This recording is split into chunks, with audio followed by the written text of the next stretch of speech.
a map like Clubhouse or actually on Clubhouse specifically. So we'll have to see how this one shakes up, but Aerial Arise do seem like they may have the early edge. It's just going to be about who can come out swinging and who is going to send a message early, much like our last series or 2 series ago, back when Harrison and I were on the mic. But now that we get into our operator bands here, we'll get a better idea of what kind of Clubhouse we're in for. But the Maverick and the Thatcher taken off the board, so we know exactly what that means next. The Kaid and those Electro Claws will be taken off the board soon after. And as for this last ban, this is where your flexibility comes in. Is it going to be the Valkyrie, or is it going to be something like the Mira or the Wamai, something that we saw earlier?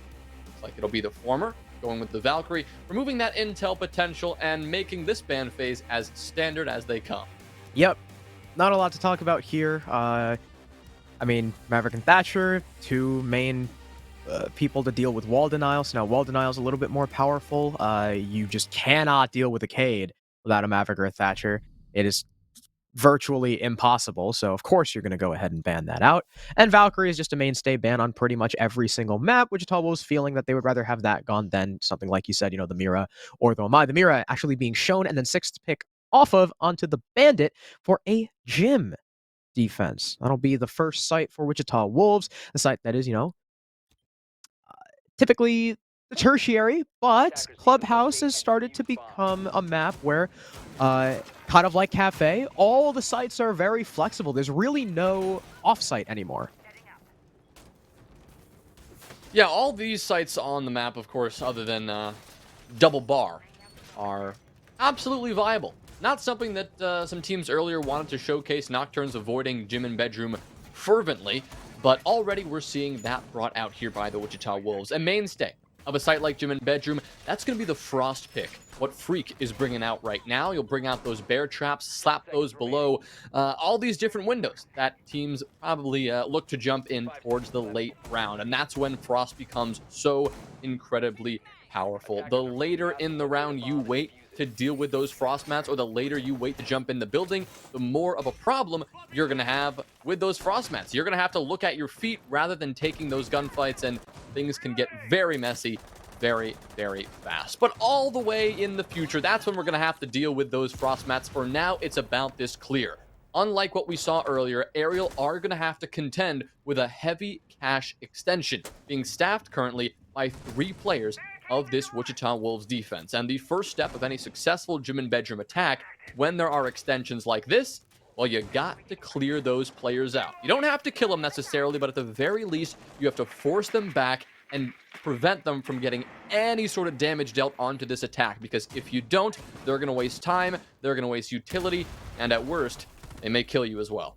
I don't know if you saw, too, the Ashe and the Zoe each used their utility on the wall. I wonder if maybe the Zoe impact was a little bit misplaced or what have you. They also used the Ashe charge to clear something on the other side. Oh, no, okay, they used it to open the garage wall a little bit more. And as Gomez steps into the building, well, everybody from the defense has fallen back, going so far as to late reinforce the Logi wall. They really want to make sure that as Arial Arise take into the building and go inch by inch, Wichita Wolves are still setting up barriers, setting up, breadcrumbs behind them to stall Arial Arise, not give them any control for free, even though they may have previously given it up. Kento's going to use his breaching charges on these castle barricades on the windows. You, of course, had mentioned the frost mats previously, and it's really funny that those trip people up all the time because, I mean, once you've taken server, you can rappel on the window and, just go upside down and shoot the frost mats. Actually, can we look under the windows? The breaching charge, because sometimes the breaching charge will destroy them. There's one. Yeah, okay. Frost mats are gone because of the breaching charge. Yeah, well done there from Arial Arise to deal with that, whether intentionally or not. Those castle barricades actually hindered the use of those bear traps in the end. But are they going to hinder Arial Arise from actually taking this control? I mean, look at this now. They're opening up this castle barricade, getting this jacuzzi wall open, and they're rearing to go here. Now that Beastly has this line of sight towards the top of this hallway here, Call Out will reinforce that at the last minute, and that's going to be big, but you're not going to be able to win that gunfight if you're Mohesi and your back is turned. Forrest will respond now with 2 kills. The DMR working very well for him as Wimpy and Gomez are silenced, but 20 seconds remain for Arial Arise to get this push going. They know one player's in bathroom. That's call out sitting close. Abonai trying to hold that cross and prevent anyone from pushing up. But this plant's going down in gym, and nobody's there to stop it. Looks like Abonai will try to make something happen, but can't. Forrest will do so successfully as he shuts down Kento, and just like that, Freak will swing out, get a double kill, and an easy defuse to finish out the round for Wichita and give them a very successful defense to kick things off. Despite the plant from Beastly, things still go the way of Wichita Wolves thanks to the man advantage that Forrest had claimed for his team. It was 3 kills for him, 2 for Freak. I liked the attempt from Arial Rise. I think they did very well, especially pushing Kento all the way in. But it was unfortunate timing for Kento as he peeked over towards gold and got his kill. The castle he was waiting for in bathroom sprang into action and distracted him, and it was actually Forrest over by the main doorway to the master door to finish him off. And at that point, Beastly and who was it? DS, I think, the last 2 were just kind of stuck in short. Not a lot they can do from that position, especially with, again, multiple people bearing down on them, and Freak just happened to be the one to get those 2 final frags. The attack itself from Arial Rise was well put together, but it was another case of them getting swung on, taking a little bit too long, getting a little bit too hesitant, and Wichita Wolves, instead of what Nocturnes did, which was play back and patient and not give Arial Rise the opportunities to keep them stalled, Wichita Wolves said, okay, if you're going to stand still, we're just going to swing you. My favorite part about that Wolves defense was the early round, actually, Harrison. I love the way they did their cache extension, because it is so unusual to see a defensive team go for a cache extension and then have all 5 defenders alive on the bomb site. Right? Like, I feel like somebody is always dying on that cache clear, but what the Wolves did is they didn't contest it, past a certain time. They said, you know what? They're rearing to go. They're clearing this out. Let's get the heck out of here. Let's book it back to the site. They did that, and they didn't take a single bullet worth of damage in that process, which I think speaks to just how methodical and how disciplined they're going to be tonight. Because that decision alone, it spared 3 players' lives. It allowed them all to fight on the site when it came down to that push, and that's exactly the kind of recipe they needed to work with. I mean, look at this right now, though. Forrest is going to be able to take 2 gunfights early and win both gunfights. First, the player on that main double door cut down quickly, and the refrag attempt from Secret will fail. A very good start for the Wolves yet again. Yeah, it seemed like after Kento had thrown in his initial drone and it was shot, there was no follow-up to that. He didn't expect Forrest to push up the stairs aggressively. And that's 2 kills for the Lamai, both the entries dead, and Beastly is attempting to thermite the wall. Finally, it'll be cleared. Nade going through to make sure Mohesi cannot bandit trick the thermite. But still a 3 versus 5. Arial Rise do have an ample amount of time, but we've seen what happens when they have time and are lacking in the man count. Sometimes they get a little stuck on themselves, and they just kind of sit there. They got a minute 35, and I'm hoping they don't fall prey to the same mistakes, because this is not the same. At least, I know it's early. It's only been 1 round. But we did not see the same ferocity in that 1 round, and even this round, that we did when they were playing Nocturnes. Well, you're absolutely right, but you gotta keep in mind, Nocturnes were not outputting the same ferocity against Arial that Wichita are now, right? I mean, we've seen Wichita, go for more aggressive roams, more aggressive plays. It's just, within these first 2 rounds, and I think that's, caught Arial just a bit off guard for the time being. We saw that play from Forrest just a moment ago, taking down those first 2 players, something that Arial were certainly not ready for. But now they're ready to clear out Raptors. That's their next target, and they're going to do so with ease, as Diaz will just walk up the metal stairs and quickly take the head of Abonai. But here comes Freak, another element that Arial may not be prepared for. Looks like he's going to be eager to swing downstairs in garage, but instead he'll actually rotate up red stairs, join the team, and play a little bit past it, once again showcasing this discipline. The first toxic smoke, now the second, will come out in an effort to delay this push even further, a push that, once this exothermic charge goes off on this wall, is likely to happen quickly. Finally, Beastly making that one happen, opening up this avenue of attack and pushing in. He'll go for the push, but Forrest is there with a great headshot. Wimpy trades it back. Freak dropped on the floor, and this is now a 2v2. Wimpy, good night, called out. Last player to find, and whips around with the pistol. What a shot from Wimpy, and way to play that one. The sledge barreling in the top of red stairs and cleaning up the final few defenders.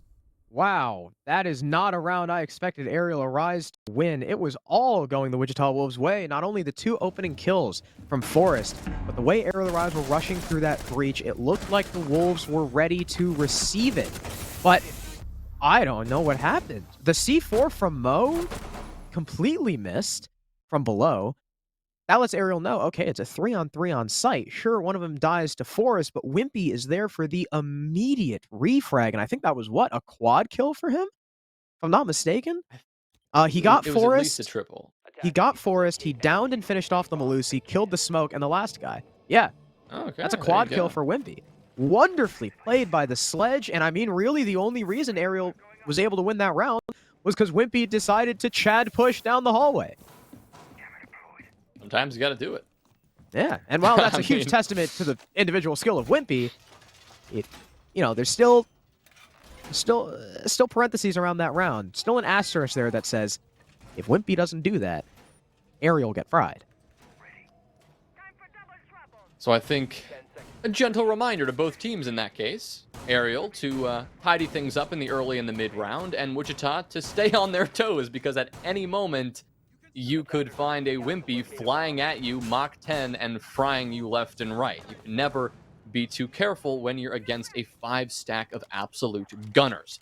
So something they'll have to keep in mind as they go forth, but I mean, just like that, we're tied at 1. I mean, it certainly looked like Wichita Wolves were going to take that 2-round lead, but things are very different now that we're equalized, and Wichita, in response, are going to head straight downstairs to Church and Arsenal. They do not want to mess around with CCTV and Cash once again. As far as this defense setup goes, we're seeing a bit of a roam here, but not fully committing to that, quote-unquote SSG-style roam that we've grown accustomed to on this map, bringing out the Mira, bringing out the alibi, something that is not consistent with a strategy like that, but they are bringing out some extension on this roam, some utility on this roam as well. I mean, you can see the mute jammer on that jacuzzi wall. So Beastly will go with the classic repel and place that exothermic charge down instead. Forrest taking a lot of damage, as will Mohes, but he will win that fight somehow, saying goodnight to Wimpy and opening things up once again on the right foot for the defense. The savior of the previous round dead, and Abonai catches Kento in the rotate. Again, 2 opening frags for the defense.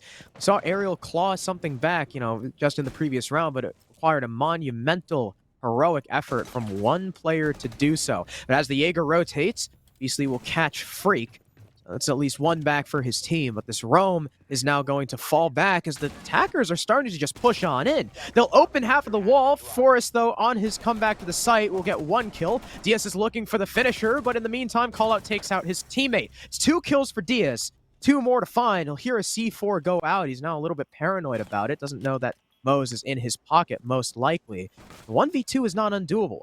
He's got time, and honestly, his positioning's not too bad. Really, the only detriment is that he doesn't have the case. He stuns out behind the box, though. He's not going to check AKs just yet. He's going to go through by the blue doorway, look at one, but again, Mo left unchecked by the rack, and Ariel Arise unable to make the comeback happen.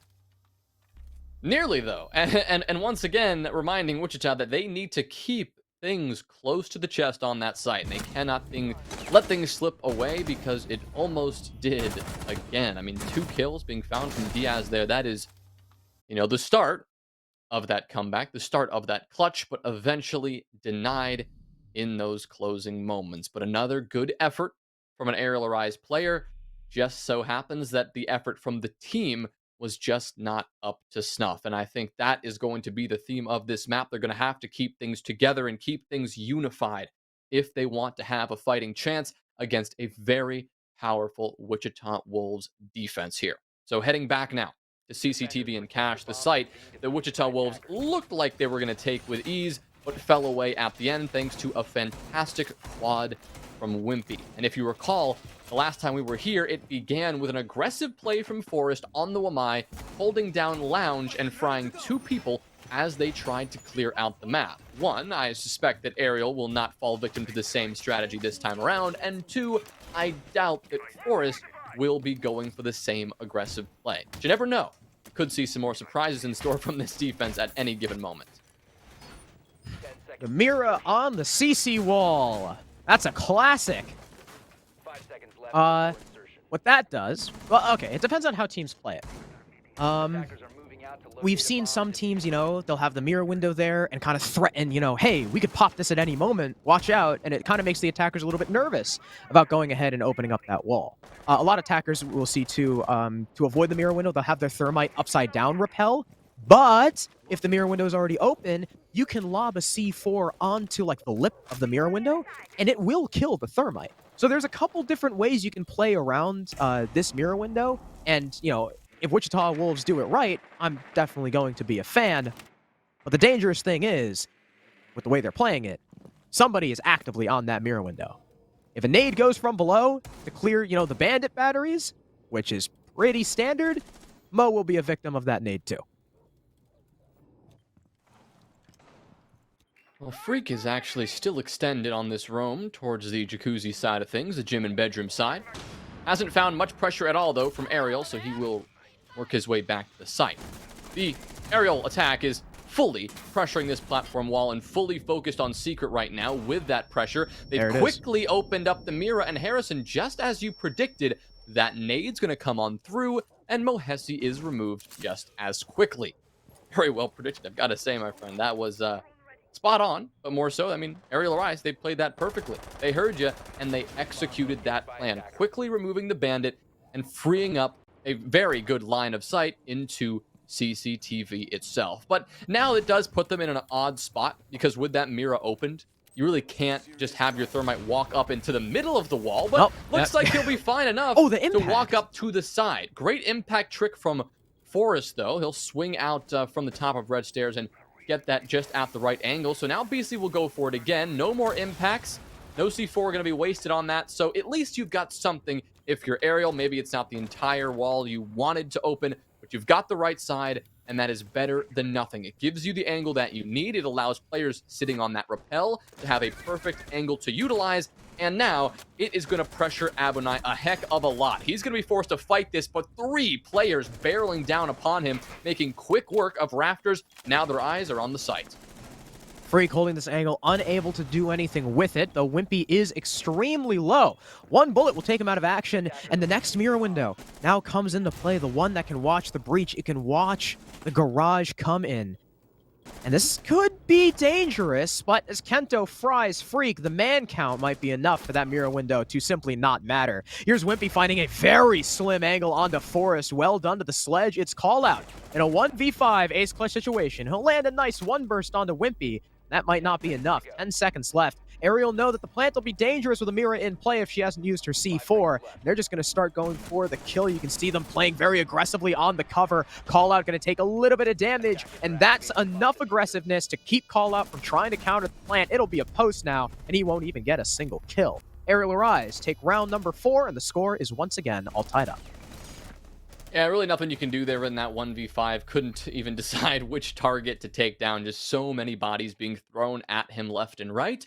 So a fantastic adjustment from Arial, making that one really look pretty clean, considering the difference we saw from their previous attack. That is very, very well done.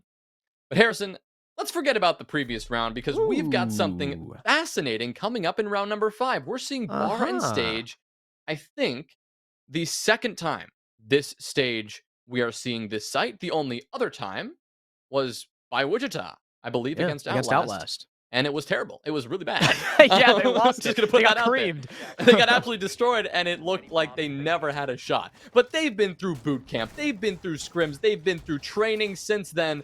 I mean, you could imagine that this setup is now going to be polished, and they're going to have a better idea of how to play it. Now, the complicated part about this site is that the entire stage side and pretty much that entire central bar area, it's so hard to hold from above. You know why? Because there's windows on the metal balcony that can cut off every single angle that could possibly be worthwhile to hold on the vertical play. That's exactly why we're seeing, this mirror in play from Abunai, right? He's going to set that up on that logistics wall there, facing those windows in an effort to maybe hold on to some vertical play as long as they can. But this is where things get tough, because look at all this utility they're committing to this top floor. Very little is going to stop Arial Arise from just walking in, and that's the trouble that Wichita Wolves got into last time they did this site. That, yeah, they had all this fancy stuff going on, but but they neglected to realize that you open the bar double door and voila, it's the bomb site. And that could come down very quickly if they're not careful. And the other thing, too, is not only can you simply walk into bar, Wichita Wolves are set up fully for a top-down hold of bar, but look at stage. All you have for stage is a hatch and con. Sit someone on the con window, and you can't play that. All you gotta do is take stock and open the wall. And there you go. But Arial Rise, they are content to go for this full clear. A nade goes in, clears the utility off the jacuzzi wall, and Beastly will let the thermite charge rip. That'll force Mo back over towards bathroom. He'll play on the mirror window. The mirror window will be droned out, and Arial Rise will have to figure out how the hell they want to deal with it. They do have DS on the Hibana, though, so that could be a very easy counter, as I do not believe there's a meat jammer behind it. Right. Whoa, my god, hello? Freak, are you... What? What a shot! Wimpy just got deleted, and Freak, I mean, just gonna shake that one off and pretend like it's another day in a siege lobby, but that was ridiculous. A one-tap through a barricade headshot onto Wimpy. Love to see that one again, and have that clipped a million times on Twitter, but, wow. That's one way to start, and that's going to be the opening pick. Now, Arial are going to be forced to fight from a little bit of a disadvantage here, and considering you lost your sledge, you lost some nades, and a lot of vertical play, they are going to be in a whole lot of trouble. They're also coming against a castle, so that's a lot of utility they're going to have to deal with now with, you know, the pretty standard explosive way, instead of with that sledgehammer. But here's an opening that Arial have identified. Billiards not being contested at all. Kento already up in this position and has his eyes on the objective right now. Abunai, currently the only player on the site to contest this. And, I mean, at this point, Arial could just overwhelm this position without much trouble.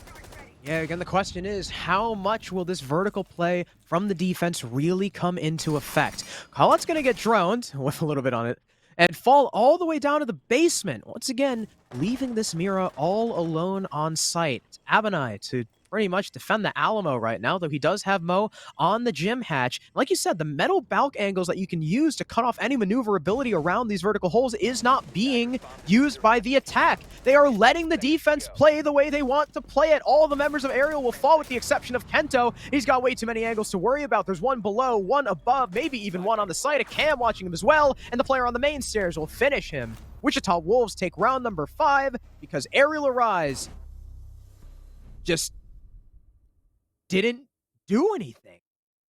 They saw this, that the upstairs hold was going on. They lost Wimpy and decided to push the site where all that vertical comes into play. All right, well, you can update bar and stage to a 50% win rate in CL, ladies and gentlemen, in case you're keeping track. Wichita working out the kinks, it seems. Or was that Arial Arise not quite paying enough attention? Hard to tell exactly, but it seemed that maybe Arial Arise fell victim to the classic problem of overthinking it. I mean, it's a site they've probably never seen before, unless it's like a 6-6 scrim. And it's likely not something they were expecting coming out here tonight. I assume that they just decided, you know what, we've got a lot to deal with. Let's take some vertical control. Then they'll rotate around and pressure from the billiard side of things. But they just neglected to take some basic steps, right? They just neglected to open some of those windows and have somebody applying even a minimal amount of vertical pressure, because a minimal amount, just the slightest bit of pressure, will heavily dissuade any defender from retaking into gym and into master and playing on that hatch and playing on the vertical, something that we saw Wichita Wolves utilize to its fullest potential. So after going to all 4 different sites so far, Wichita are going to head back to gym and bedroom, the site that they started on tonight and a site that did go in their favor. And we'll have to see how Arial Arise can make some adjustments and what they've got this time around. Now, luckily for Arial, Church was, Cash was successful. Or it's been successful. They pretty easily take that control as they always have. The issue is getting onto gym. You know, last time they cleared Cash. Super easy, right? One and done.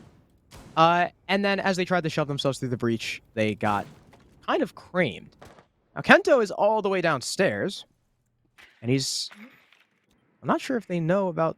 No, okay, there's a drone down there. He's hunting down this Frost. Freak will be his prey. As Kento moves over towards B1, he will get decapitated. Unfortunately, the hunter becomes the hunted, and it's another opening pick in the favor of the Wolves. And Wichita out here, I mean, we talked about maybe they weren't going to be fully warmed up and ready to go, but some of the shots that they're hitting right now from the Wolves, I mean, certainly seems like they are warmed up. They just bandit trick? Yeah, he did. All right, he just got away with a bandit trick on the frickin' jacuzzi wall. Yeah, that's not something that should ever be allowed to happen, but it seems that Arial don't fully understand that the metal balcony has some windows, and you can open them up, and you can pressure on in. That is as textbook of an error as you could pretty much ever make. Siege 101. And they're still not going to make any adjustments. They are not going to try to open that window yet, because right now they're busy being fried. Callout will claim another kill. Removing now both Kento and Wimpy, and Mohes, look at him. He's still happy to sit here. He can bandit trick. No shot. No shot. Arial. What's happening, man? Open the gym window, please. You're killing me with this. I'm sorry, but there's nothing you can say. That is never, ever supposed to be allowed to happen. There it is.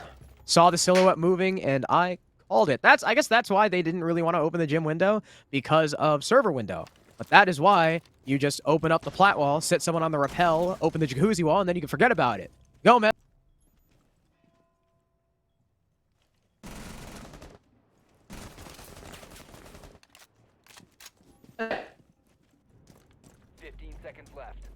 The last 15 seconds? Yep, just hide on the roof.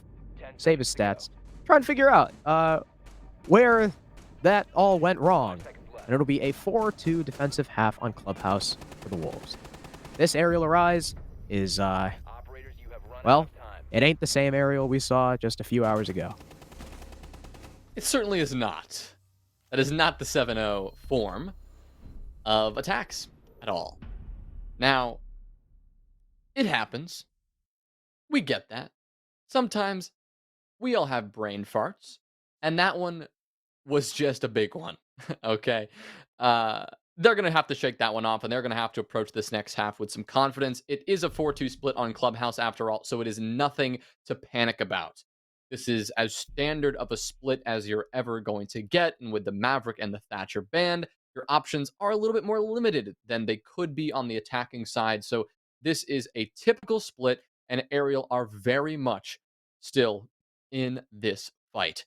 Really, only thing remains is to see how Wichita Wolves can come out on the attacking side, and will the Wolves be as strong as they were on defense? Just all they need is 3 rounds, and that will be enough to secure their opponent's map pick and send things over to map 2 with a lot of confidence and a lot of gun skill under their belt here. But Arial, starting out this defense, they'll be bringing out at least one very unorthodox element, something we have not seen for quite a while, and something more reserved for our second map of the night. The Oryx, if you're ever going to see it, is something you'll see on Bank, but Diaz choosing to bring that out here on Clubhouse, a peculiar choice, no doubt. 5 seconds insertion. Yeah, Oryx is not a Clubhouse operator. He's used on, we saw him a little bit on Bank, just because Bank is so wide and open. He used to be, you know, like the consulate operator. A lot of people ran him on Archive. Sometimes we see him on Coast. Club is not one of the Oryx maps. It's not nearly as open. I mean, I guess the hatches, you know, there's hatch play you can do, but it's just there's so much more utility that tends to be more important, that not a lot of teams can afford to take that Oryx. And speaking of utility, Wimpy will waste his. The C4 goes out in garage, and it goes wide. Not a single point of damage on anyone on the attack. Yeah, nothing dealt just yet, and a wasted piece of utility, that is for sure. Something he'd like to get back. But as far as this attack goes, it does seem for the most part, there's going to be some sort of clear. But I mean, honestly, I'm not quite sure yet. Yeah, I mean, the site is completely I think they just faked the clear. They just faked the clear. That's holy brilliant. crap. That's huge. Abunai now in the middle of the site. Mohesi as well, cutting down Beastly, but Diaz is on the hatch. An oversight here for the Wolves, and that is going to cost them big. Abunai will now move on in and go for the deep push all the way into Church, spotting out the one player in Moto and successfully dropping down Gomez. Now all he has to do is watch the hatch drop, but he can't stop Kento from coming back in with a vengeance. Good night, Freak. It's Abunai and Forest left alone to fend against 3. The one player down should be recoverable by Wimpy here in a moment, but not if Abunai has anything to say about it. He may actually consider swinging this angle. Instead, he'll just throw a couple of flames downrange, and that is not going to be enough. Now, this got very messy for Wichita very, very fast. They don't have the diffuser in hand, and now they're the ones stuck on site with not a lot of options. Yeah, Gomez and Kento are a little bit lit up, but the adjustment the defense made to the play of Wichita Wolves was very good. Now, while Wichita Wolves had a big brain maneuver to fake the clear by letting a thermite charge go off and then pushing the site because they were aware of how little manpower there was, the members of Arial Arise, I guess, kind of figured like, hey, it's taking way too long for them to do anything. Are they really clearing us? And started falling back and were able to catch the attackers on their ascent in. But the attackers are starting to get these kills back thanks to Forrest and thanks to Abunai. Forrest 11-3 right now. He's going to be the main man on the plant. The hatch smoked off. That's brilliant from Abunai. Forrest is able to watch the drop as well. Or Abunai is able to watch the drop. But as Forrest starts planting, he'll get taken out. And wow, Wimpy down the kitchen hatch. He doesn't care about the smoke. He'll drop right in and fry Forrest.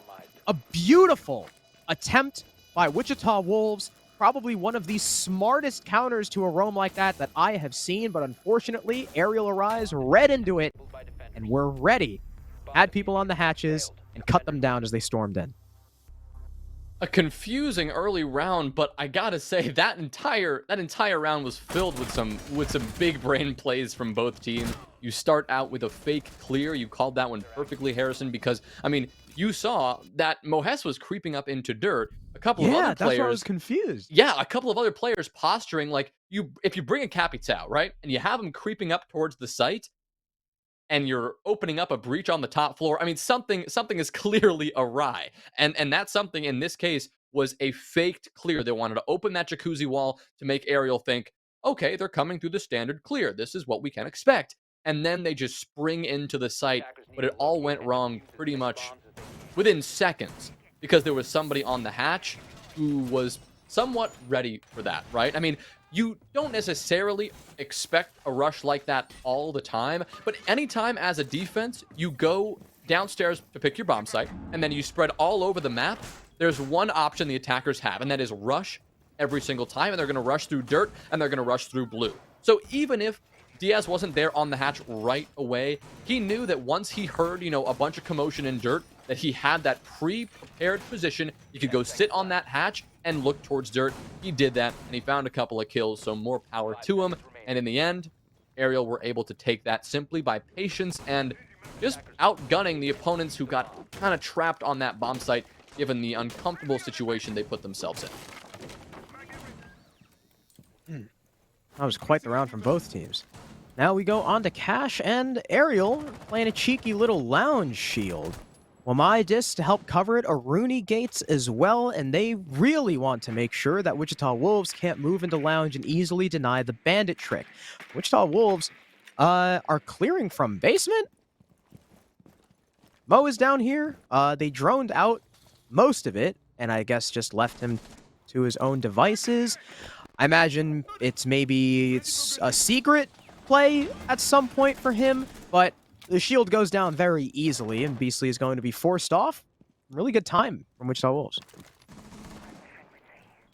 Yeah, good start to the round, only 60 seconds in after all, and they've made some progress, but still a lot of players, aggressive players, Kento included, to figure out a way to take care of them here. Not to mention a bandit trick to encounter. Both of those first batteries will be dealt with, and a perfectly timed stun will prevent Wimpy from getting back on that wall and using his 2 remaining batteries in pocket. So another very good start for the Wolves. Opening that wall within that minute 15 mark is a fantastic place to begin. Their next step is probably to take down Kento, who will actually drop down away towards Oil Pit to prevent that very fate. What that does is it actually leaves Rafters completely exposed, if I'm not mistaken here. Wimpy, he's stuck on the other side of the objective. With Kento below, you've got nobody actively holding the Raptors' position. And as soon as the Wolves figure that out, they are likely to push in Garage and take this control. Of course, they've already taken care of Wimpy, who was, again, just sitting right alongside that breach, and he will be no longer able to support his team in this eventual push that may actually come sooner rather than later. Yeah, and just like you said, with Raptors' control in the hands of the attack pretty much for free, they've now got a good foothold to try and manage this site push now. Beasley and Kento are both in construction, the Thermite attempting to open their single wall. That'll be something that I guess distracts them a little bit, but Kento is now prepping for the run out should the plant attempt eventually come. There's still gas canisters that the attackers have to wade through. Gomez will pop his first. Still two in the pocket, still about 20 to 25 seconds worth of delay, depending on how you space them. But here's Avenai flaming off both avenues for the defense, but again, answered back by a smoke canister. Call out, though. Gonna grab Kento before he's downed. In comes Forrest right through the gas, planting right on the wall, and none of Arial are the wiser. They're getting the kills, though. We're down to an even 3v3. The plant will be confirmed by the attack, and it's post. Now in the favor of the attackers. Clock will tick away. 30 seconds to go for Arial Arise to not only get the kills, but also hop on the defuse. Freak will get the first in the 3v3. Down goes Gomez, leaving it down to just Diaz and Beasley. Beasley gets one into Rafters, but Diaz is caught by Forrest hugging the corner, and now the situation is dire for Arial. Beasley not only has to find a player in the site, but also out on the plat rappel, and Forrest will deny him. The red stairs come up. Wichita Wolves round number 8. It's well played from Wichita, but also it's just really good from them to take advantage of maybe just a flawed setup from Arial Arise. Now, we don't often criticize some of the fundamentals of those strategies there, but I can't help but wonder exactly the intent of Arial there. I mean, not putting someone on Rafters, it happens. You don't have to do that every time, but they did have some ADSs devoted to that position, so it seemed like that had been their plan initially. If you're not going to staff somebody on Rafters, at the very least, you've got to have a plethora of plant denial. You've got to have C4s and you got to have smokes. They checked off at least the latter, but they didn't have any C4s other than the player who was taken off the board within the first minute 15, right? It was Wimpy, or it was Wimpy, I think, on the Bandit who had that C4, and he was unable to use that, of course, because he was dead. Everyone else had impacts, bulletproof cameras, or deployable shields. Nothing to actually, well, explosively deny that plant, and because of that, we saw how freely the Wolves played around that site, how quickly they were able to push on in, because there was no pressure from below, and no real active threat from above either. Avoiding those canisters by pushing all the way up to that cache wall was a very smart idea. And when we saw the run out from, I believe it was Gomez, who tried to get something going by running out from that construction window over towards that 51 window, he didn't throw his impact in that right position anyway. So didn't know exactly where the plant was going down, and that's just well done. Yeah, Wichita Wolves adapted very well. I thought for a sec the fires that Ab and I put down were going to be wasted, but Forrest ended up just sucking it up, pushing right through the smoke, getting that plant down, and like I said, no one from Arial was the wiser. We'll go on to Jim for Arial Arise, their third site, and they are extended all the way over towards Red Stairs, in fact, with a shield. So putting a little bit more stock in cash than Wichita Wolves did. We saw Wichita Wolves with very light hold, and they fell off immediately, even had reinforcements in their pocket to late reinforce Logi, as well as Bathroom when Jacuzzi was open. But Arial Arise, they want to stay. They are playing there with their lives, and with the Thermite going down on the wall, Wichita Wolves are going to suffer the same exact mistake as Arial Arise did. Not clearing the Bandit, no one set up on the window because cash control is not in the attacker's hands. That's one Thermite charge done for. Yeah, again, these Thermite charges just having a whole bunch of issues on both sides of these teams so far this map. All Out, though, will now try to use his second, and I don't think Beasley is going to tempt fate yet again. He'll rotate back off into Logi and make a quick escape. Now, Abonai and this LMG that we've seen been used a bunch of times so far tonight, he's going to be looking to contest this long angle towards the hallway here and towards logistics, where we can see two players actually positioned. Oh my goodness, here comes Mohes, though. He'll creep on up into Logi. Nobody's the wiser. He's going to sneak up, get one. Can he get two? Not quite. Beasley is wise enough to deny that one and clap back. Wimpy as well, DMR in hand. A good headshot onto Abonai to further this advantage from Arial Arise yet again. the surprises from Wichita Wolves. While they might be initially successful, they're not proving successful in the long run, at least just yet. They're now going to be in a man disadvantage as a result of that risky play, and will have to fight their way back 3 against 4. I like the idea from Mo. He got one freebie, but unfortunately, in his haste to make something happen and use the element of surprise to its fullest, he sprinted. Sprinted right into the waiting arms of the bandit. If he was gun up, I think there's a perfectly reasonable chance that he wins that second gunfight too and captures a massive advantage for his team, but he sprinted. Now Forrest is going to rotate over, open up the bathroom wall, but as he opens up bathroom, he walks into gym where Wimpy is waiting for him. It's now Freak and Call Out in a 2 versus 4 with about 25 seconds remaining. A Logi player now dead. Excellent shot from Freak. Gomez whipping around, trying to get him through the Hibana holes, but there's the gym player dead. Now it's just Call Out, though. And against Kento and Gomez, Kento will find the final mark as he just waits for Call Out to vault into the window, and Arial Arise will ensure that they keep a narrow gap between themselves and the Wolves. I don't often compliment the use of the alibi, but if you saw all of the red pings in those last few moments, both of the last 2 Wolves attackers, they were killed in part because they were just constantly being pinged by those alibi holograms. That is well done. Just putting them all in the right places and forcing the Wolves to either just accidentally land a couple of bullets in those holograms or walk through them on their way to the site. Just very well placed and very well played as a whole from Arial Arise. That's going to give them their 4th round and get this one closer to being tied up, as they've already secured their 2 defensive rounds that they've been looking for. Wichita Wolves, they've only been able to secure 1 on the attacking side so far. So again, with that 4-2 split underway early, Wichita Wolves, they only need 2 more, but Arial Arise are proving that those 2 rounds may be quite difficult to come by as we get into this one. Yeah, fairly defender-sided Clubhouse so far, and I think that's, again, leaving the Lamai up, leaving the Mira up, just how the teams have been playing as a whole, especially really good bandit work from both teams as well. Some pretty creative stuff from both sides, too. The biggest issue, we'll just talk about the Wichita Wolves right now because they're the ones taking the time out. Biggest issue for Wichita Wolves right now, in the 2 rounds that we've seen on their attack that they've lost, is them, I think, trying to get a little bit too creative. That makes sense. It was a big reason why they lost to Outlast, right? A lot of people's critique of them was that they were getting a little bit too experimental, a little bit too cute, as some people would say. And like, for example, the church round, right? Wichita Wolves, they have a brilliant idea, right? Stroke of genius. They're like, hey, what if, because there's nobody on site, what if we fake the clear? We make them pretend like we're going to go ahead and take the top floor, so the anchors won't be ready and the roamers won't be falling back in time, but they took too long, and Arial Arise started to become suspicious of, hey, why are they not coming yet? Something must be up. Then we see on Jim, they try to do the same thing Arial Arise did. Minimal control, try to open the wall, didn't work. Forrest, tries to go for a 1-2 punch, opening up the bathroom wall and rushing in the gym, but there's somebody waiting for him. And Wichita Wolves, well, they tried to take without ever taking cash. And I mean, cash is not even something that you need to take full control of. They didn't even have someone watching the rappel. 10 seconds left before insertion.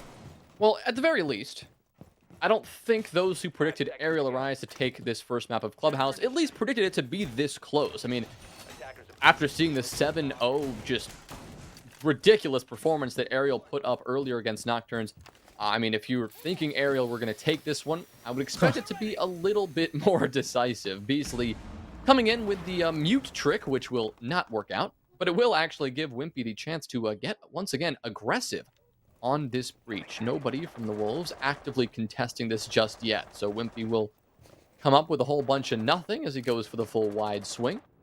And everyone else from the Wolves, they are working a pretty standard top-down clear right now. You've got Call Out joined by Freak opening up this jacuzzi wall.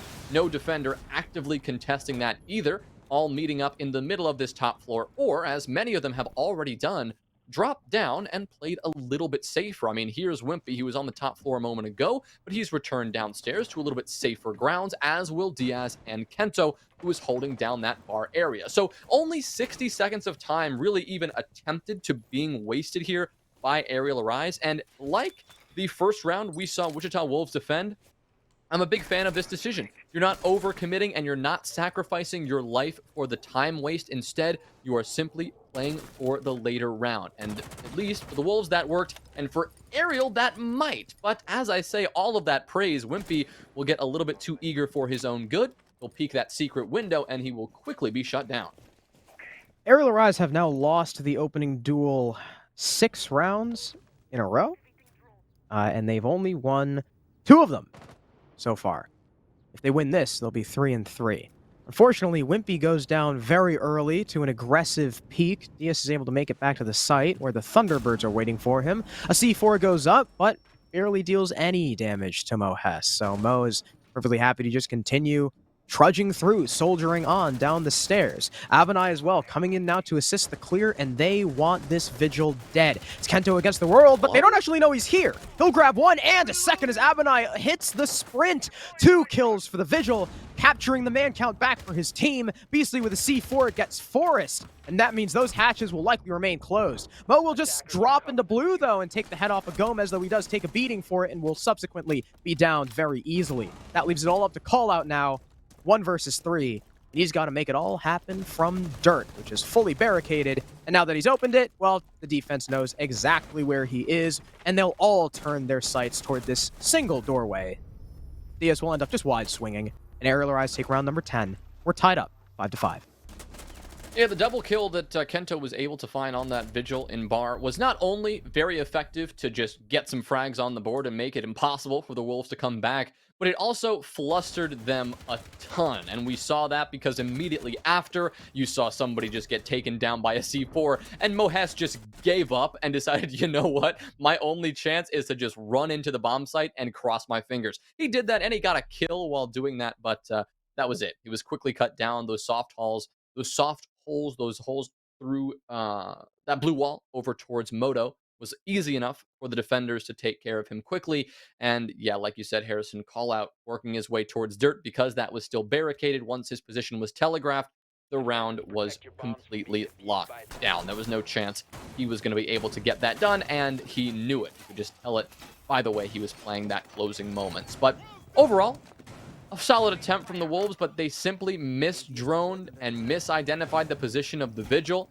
He is tough to drone after all, but if you have 5 players sitting within, 3 yards of the Vigil, at some point you've got to hear him and you got to shoot back. And whether it was the coordination or simply just a moment of indecisiveness, a moment of frustration, it got the better of the Wolves, and it will result in us being all tied up at 5 versus 5, 5-5 rather.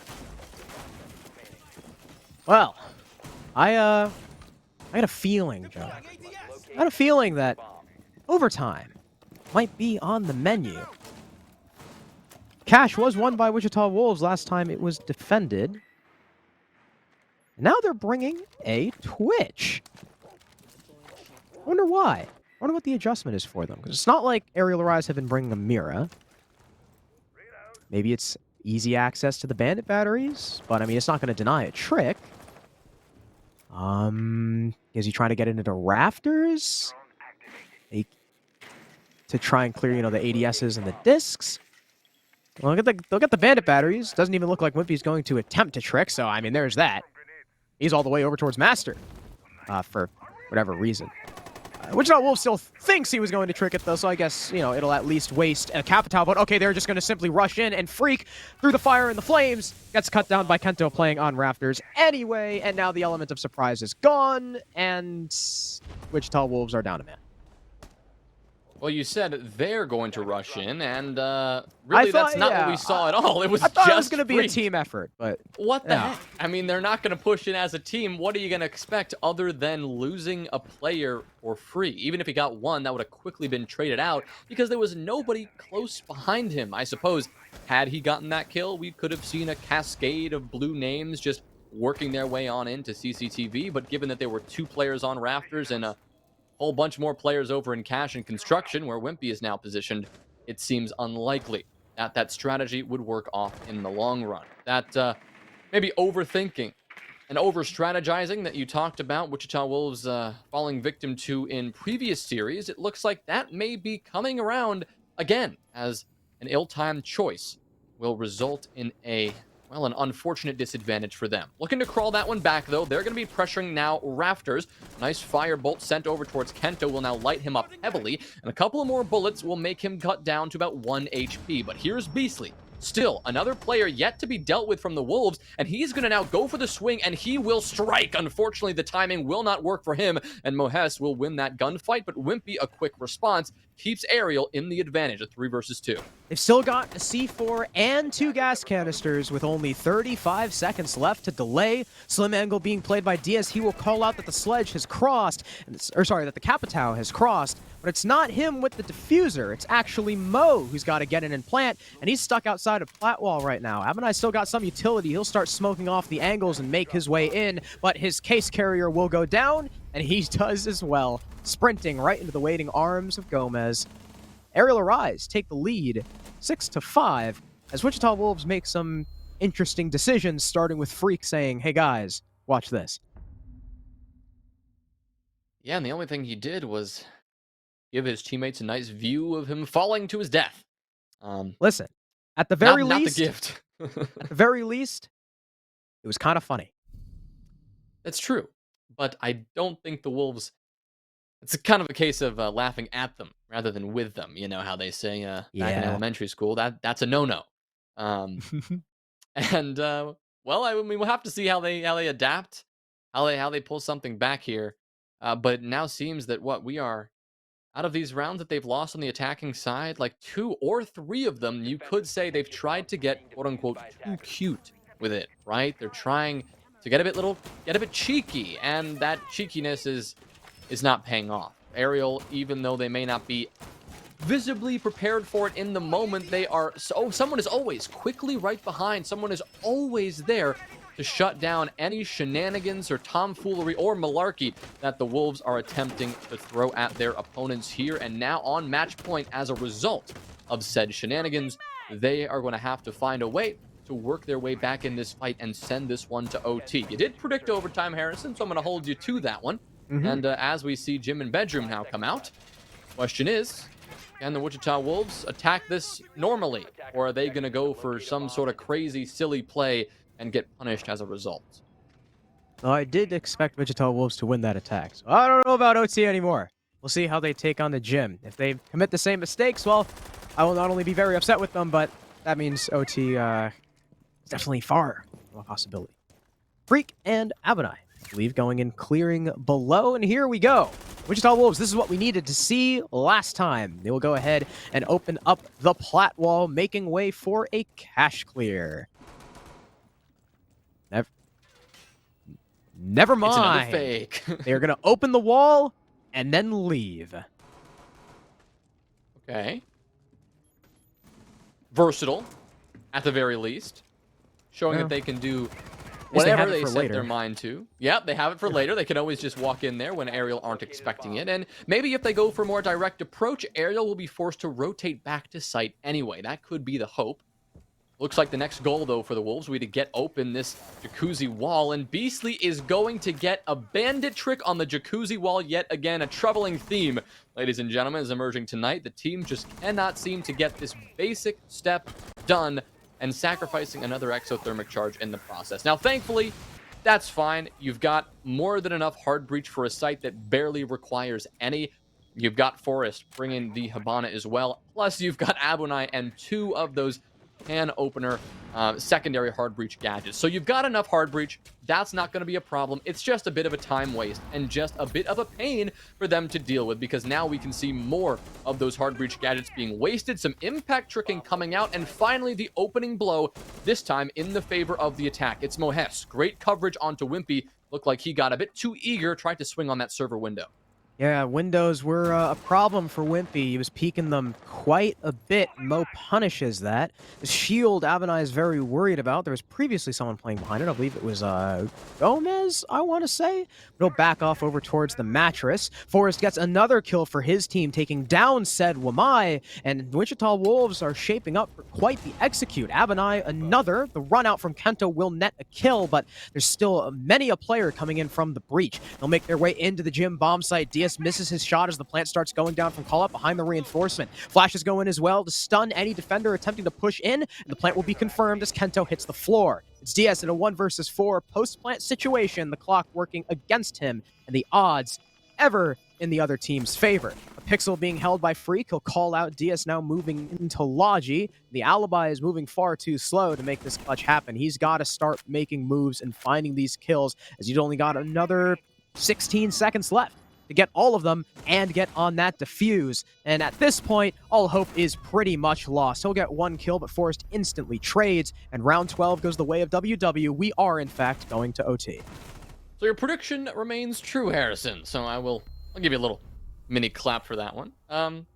Yeah, it's great work from Wichita Wolves, cleaning up their mistakes and making it look, for the most part, rather easy. I mean, we haven't seen a ton of really nail-biter rounds in this second half. I feel like since the Wolves have been on the attack, either they've got it or they don't. And it's been pretty remarkable, the stark difference in those two conditions. But as for both of these teams, heading into overtime, likely with pretty good feeling about where they're at. But if you're Arial Arise, you've got to be even more confident, given that you are on the defense in this case. This being their map pick, the Wichita Wolves, they chose which half to start, and Arial Arise, they chose what half to start in overtime. And Diaz will once again be teasing that Oryx, but will thankfully not be playing that Oryx. They'll be switching off to the Melusi as we had hoped. Really don't want to see that Oryx jumping up this way and that. Not something you often see on Clubhouse, and I'm glad we're not seeing it here. But those Banshees, those will be a factor, as will Gomez pulling out the Thunderbird and those Kona stations as well. But the real threat here, in my opinion, for the Wolves is going to be Kento. Because if you recall, last time the Wichita Wolves went for some sort of dramatic roam clear, Kento stood in their way and tore them apart. Whether it was a lack of coordination, drone work, or communication, something has to happen this time from the Wolves that does not allow Kento to tear them apart in such a dramatic fashion. Now, I don't expect him to be able to do that same thing again. Wichita Wolves are probably going to be cognizant of that position and be like, hey, there was a guy sitting here last time. Let's make sure we check that. Wimpy went for an aggressive peek early on, I would assume, and is going to take a bit of damage for it. Is that secret window? Yeah, it may have been secret window, and he's already going to fall back to sight. Diaz the only one back up. Okay, Wimpy's going to come back up. I was about to say, that's kind of weird. Diaz's single wall will be opened post-haste. It'll open a little bit of Logi as well, so if someone drops the hatch, they can have an angle into construction. Wichita Wolves, no sight fake or no roam clear fake this time. They will actually be going for this, opening the wall, positioning bodies upstairs.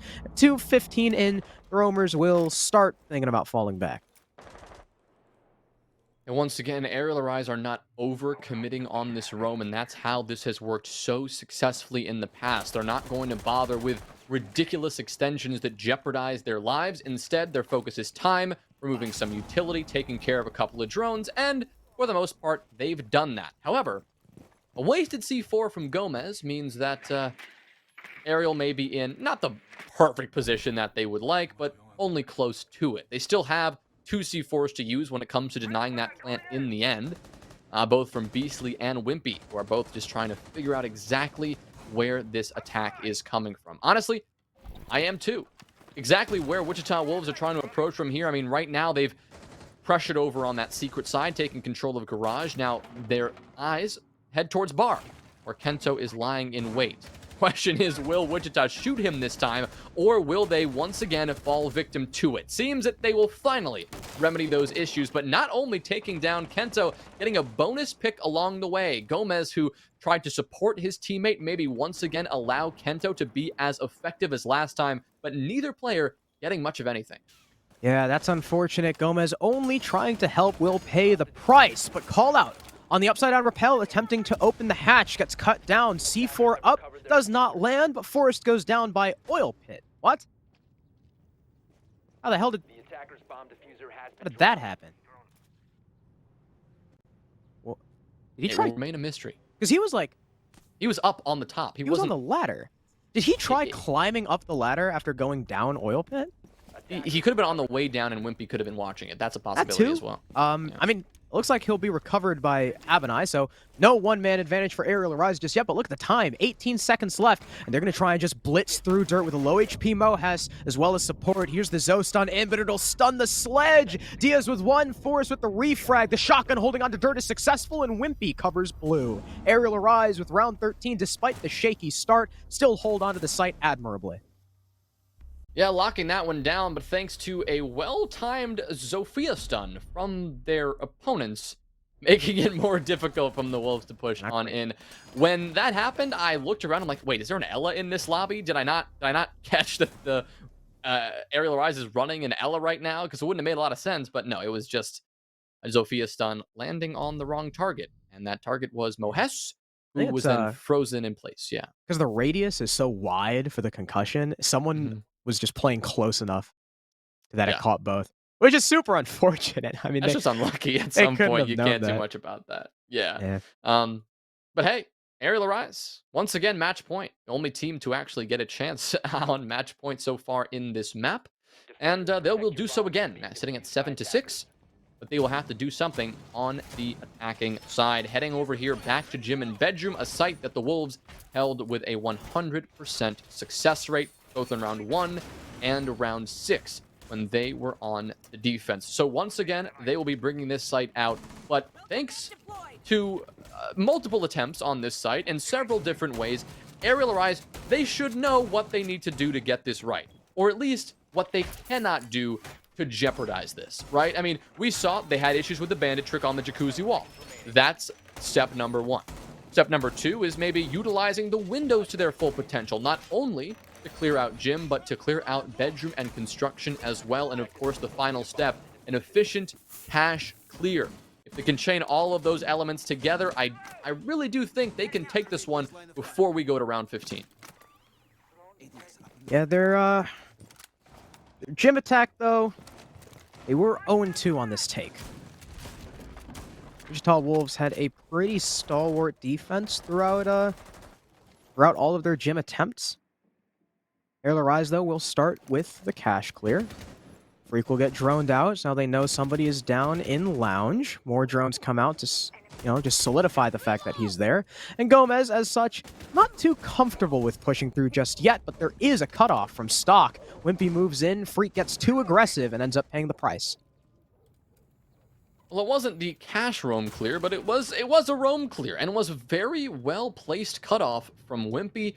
And that's going to give him his 13th kill of this map, and that will limit Freak's opportunities to influence this round much at all. And we've seen how impactful Freak can be, especially on this bomb site, getting multiple multi-kills when it came down to it, and hitting a couple of nice clips along the way. Only those frost mats will remain from Freak.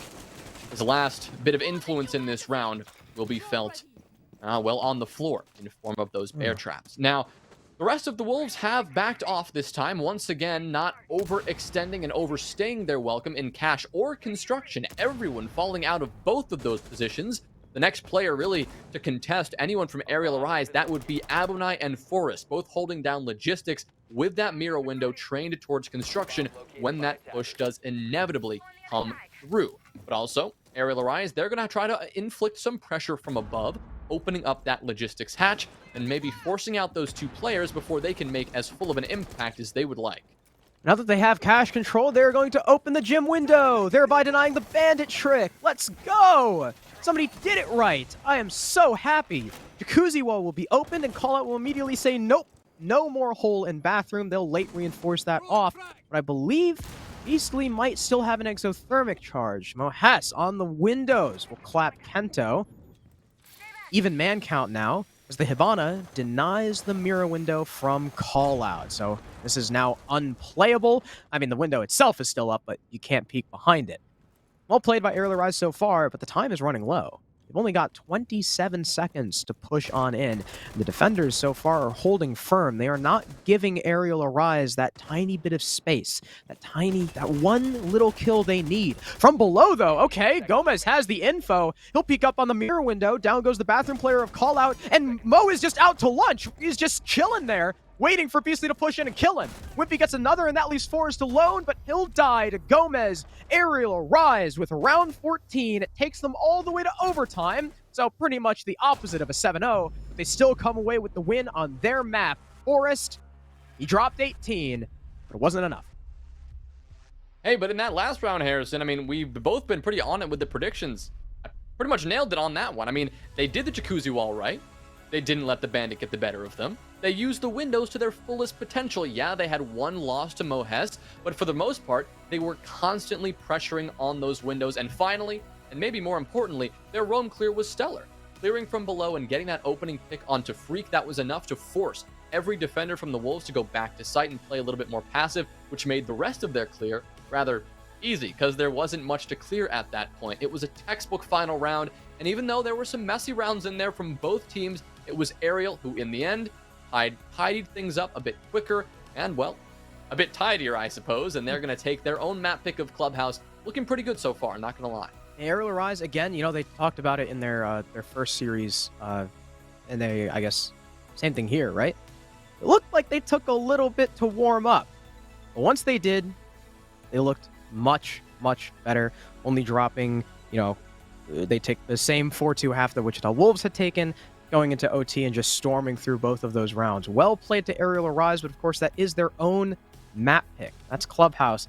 Next we go on to Bank, which Wichita Wolves have won twice. So we're going to toss it back to the analyst desk before that to discuss what exactly Ariel Rise's chances are on that map that they've never shown before.